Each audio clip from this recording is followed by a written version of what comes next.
চাঁদাবাজি বন্ধের ব্যাপারে আইন শৃঙ্খলা বাহিনীর কাছে কঠোর নির্দেশ দেওয়া হয়েছে। কোনো চাঁদাবাজি ছাড় দেওয়া হবে না, সে যত বড় টাই স্যুট পরা হোক না কেন।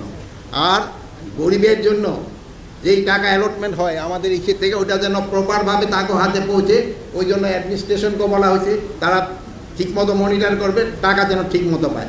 এখানে কোনো অবস্থায় কোনো রকমে এই দুর্নীতি টলারেট করা হবে না, কোনো অবস্থায় দুর্নীতি টলারেট করা হবে না।